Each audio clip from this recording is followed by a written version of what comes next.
Hi everybody. Welcome in this tutorial where we will build a basic social media web application with Django.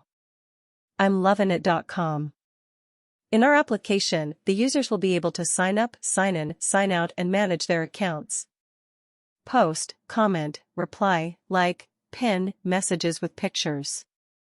Follow, unfollow, block and message other users. It will be hosted on a virtual private server with DigitalOcean and linked to a secured HTTPS domain with a domain email. Everybody following this tutorial will be able to make a similar web application with Django and save time understanding the basics of web development with Django. Let's quickly see how we can make a web application. The first way is using web builder software. Here, no coding is needed, it is based on plugins. So if you want functionalities, you download their plugins into your project, configure them and make them work. This is great for static websites where not a lot of functionality is required, like a restaurant showing their menu, with a reservation or contact form. You could use WordPress for this, which is partially free. Or if you want a solid web shop, you could use Wix, which is paid.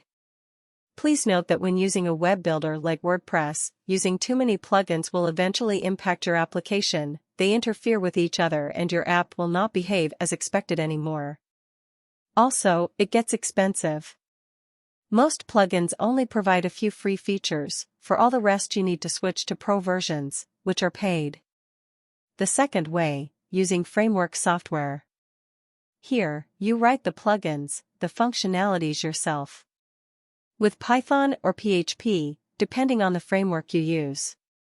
It's good for static websites, although we would recommend WordPress for that. To solid marketplaces to artificial intelligence applications. The limitations of working with frameworks are your imagination, skill sets and intelligence.